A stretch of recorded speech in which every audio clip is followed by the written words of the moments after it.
So mga tol, ngayong darating na Sabado na nga po ang laban ng kababayan natin na si Vincent Astrolabio kontra kay Nawapong Kaikana ng Thailand para sa title eliminator ng WBC sa Bantam.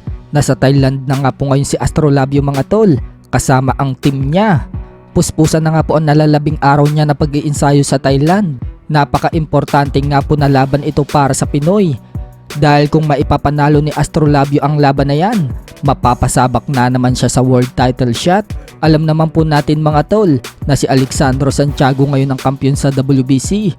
Kaya malaki ang posibilidad na ito ang makalaban ni Astrolabio kapag naipanalo niya ang laban dito kay Nawapong Kaikana.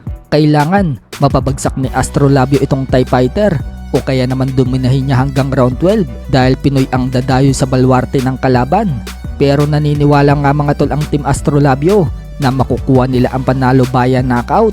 Sinabi kasi ni Silver Boys TV na kasama ngayon ni Astrolabio sa bansang Thailand na mangangatay daw si Astrolabio sa bansang Thailand.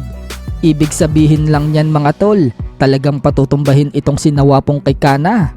Samantala naman mga tol, huwag din po nating kalimutan na may laban din sa linggo ang isa pa nating kababayan na si Garin Jagan sa bansang Puerto Rico. Susubukan nga po niyang ipagiganti ang Pinoy na dating world champion na si Melvin Jerusalem na tinalo ni Oscar Culaso, kaya napunta kay Culaso ang WBO minimum world title. Ito pong si Oscar Culaso ang haharapin ni Garin Jagan. May record nga po si Jagan na 10 wins and 3 losses with 5 knockouts, habang may malinis pa ding kartada itong si Oscar Culaso na may 7 wins and no losses with 5 knockouts. Sa kabilang banda naman mga tol, dahil usap-usapan ngayon ang laban sa pagitan ni former 3 Division World Champion Janrel Casimero at former 2 Division World Champion Luis Pantera Neri na baka maganap daw bago matapos ang taon na ito. Nagbigay nga po ng prediction ang isa din nating pambato sa Super Bantamweight Division na si Mike Plania.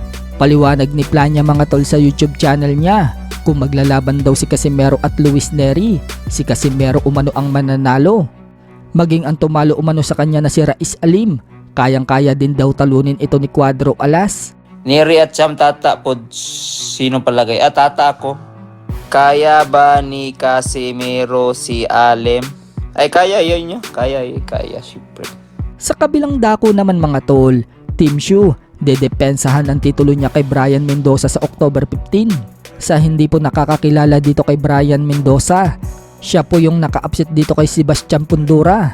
Pinabagsak niya ang higanting si Pundura sa round 7 nito lang nakalipas na 4 na buwan. Pahayag ni Team Shu mga tol, kung makakalusot daw siya dito kay Mendoza, palag daw siya kay Canelo Alvarez at Terence Crawford.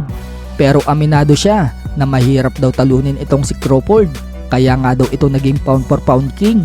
Pero hindi daw imposibleng talunin itong si Crawford. Ibig sabihin mga tol, may pag-asa na talunin niya itong si Crawford.